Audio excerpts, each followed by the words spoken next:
So, I'm Zach, and we're doing Book 5, lines 1 through 109, 101, lines 1 through 189, sorry. So, nice little summary of this part of this chapter, is essentially Odysseus is promised safe passage back home, or at least passage back home. So, in lines 24 to 31, Zeus sends Athena to guide Telemachus home safely. And I guess he tricks the suitors and gets back home. In lines 32 through 46, Zeus sends Hermes to tell Calypso to free Odysseus that he may travel back to his, I quote, native land. And lines 177 through 189, Calypso does in fact promise Odysseus she is willing to let him go home. So, it's kind of interesting in this part because not only does she sort of tell him he can go, but she helps him. She packs all of his stuff. She lets him chop her trees to build a boat. She gives him all these provisions. It's and he was kind of a kind of a change of her attitude. So some key questions for discussion are A, why does Athena change her mind about Odysseus, and how does this show the unpredictability and compassion of the gods? Why does she change her mind? I mean, it's kind of abrupt. So, B, why does Zeus allow Odysseus to build a raft but not recruit a crew? And what does Zeus want Odysseus to endure? So, he allows Odysseus to basically travel home, but he says Odysseus may only do it in a raft built from pain. So, it's kind of foreshadowing that Odysseus will in fact go through a whole lot more before he gets home. And B or C, why does Calypso not only allow Odysseus to leave, but also help him leave if she so badly wishes him to stay? How does it represent the Olympian gods, Zeus's power over the minor gods and goddesses? River Hermes actually threatens Calypso if she does not let Odysseus leave, using Zeus's will. It's kind of interesting because Calypso likes to be, Miss Independent, always kind of alone, not really under the rule of the gods, but it kind of expresses the fact that Zeus has power over every single one of the gods, including Calypso.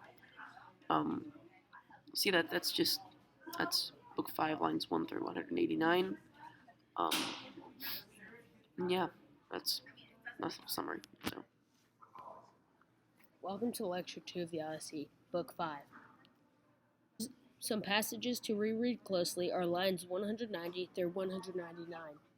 This tells us when Odysseus receives the news of his return. The messenger Hermes tells Odysseus and Calypso that Odysseus must return. Some more lines to reread closely are lines 227 through 231. This tells us when Calypso is trying to keep Odysseus from leaving. Odysseus wants to keep him safe, but also wants to keep him on her island, where she can stay with him.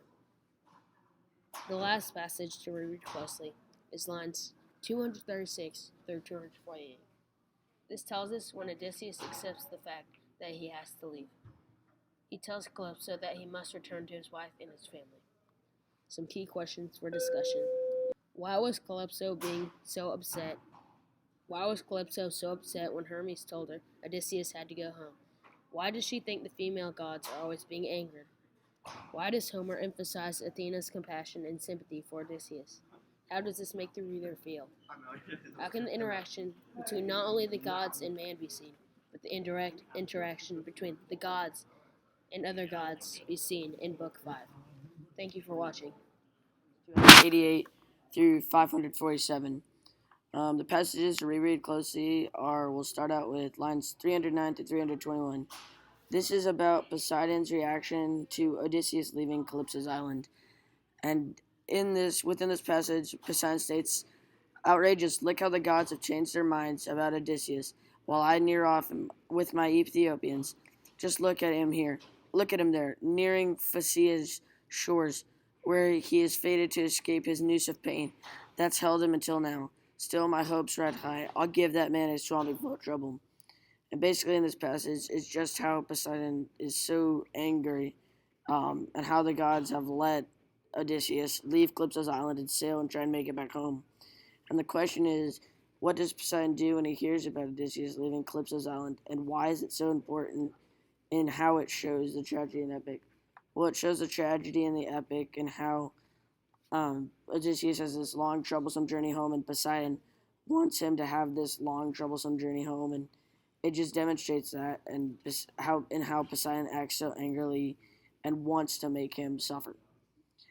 And then the next passage to reread closely is lines 366 through 401, and this is about Inno's advice to Odysseus when Odysseus is in trouble.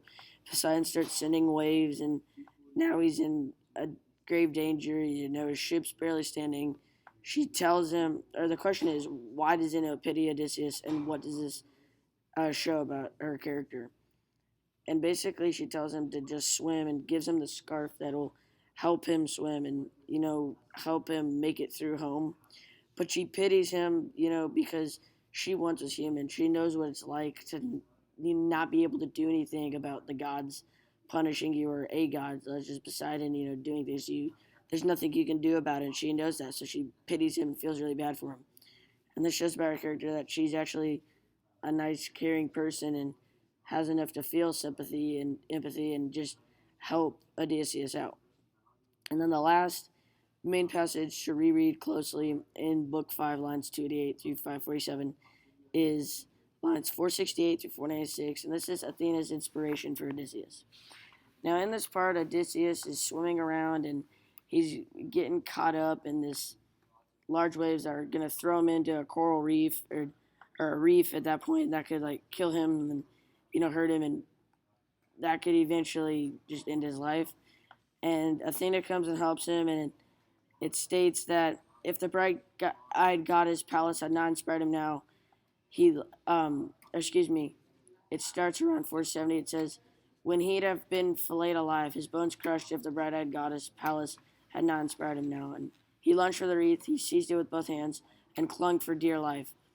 And, this inspiration that Athena gave him helped him get through and helped him able to survive, As it says, without her, he'd be dead. And the question is, what does Odysseus do that ultimately saves his life?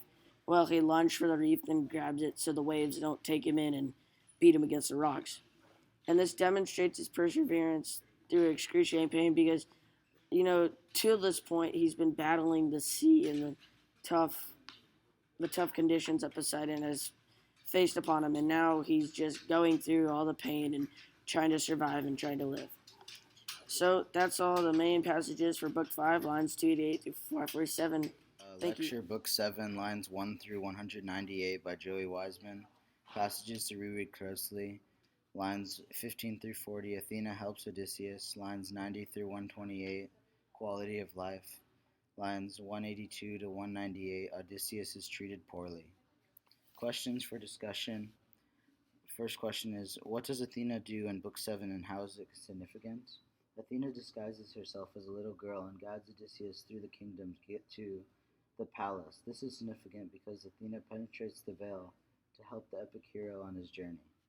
The second question is, what is the quality of life in Picania and how does it reflect the attitudes towards the gods?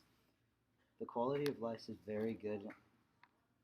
Everything is very nice, and there is a whole stanza on the high quality of life. This reflects their attitude towards the gods because the book mentions the great sacrifices they give to the gods and are rewarded with a good life. The third question is, how does the nobles react when Odysseus is treated poorly, and how does it show hospitality? The nobles are disgusted when they see Odysseus on the floor, and they think that the king is being disrespectful. It really shows the importance of hospitality. Alright, I don't know how to stop. This is Sam Masheri, and today we will be looking at Book 7 of the Odyssey, lines 199 through 397. Passages to read closely are lines 198 to 215, which I labeled Odysseus joins the feast, 243 through 256, Odysseus is revealed, and 354 through 375, Alcinous tells Odysseus to stay. Some key questions for discussion were what does Alcinous do to his son, and how does it show Xenia? What he did was he displaced his son at the feast, like they're all sitting around, and he told his son to get up so Odysseus could sit. And that shows Xenia, or hospitality, that he gave some stranger a seat over his son. Uh, Next question is, what does Alcinous think Odysseus is, and how does it show Odysseus' personality and his response? Uh, what I think is that Alcinous thinks that Odysseus is a god, and Odysseus responds very humbly and says that the gods are basically a lot better than he is, and this shows his humble personality. Uh, the third question, what does Alcinous say to Odysseus, and how is his response significant to his character? And Alcinous basically asks Odysseus to stay and marry his daughter and just stay there forever. And Odysseus refuses and says that he needs to get back to his family back in Ithaca, and this shows his determination and perseverance to get back to his family. And even though this is like a beautiful land, he'd rather be at home with his family. Uh, Thank you for listening. Tune in for the next time.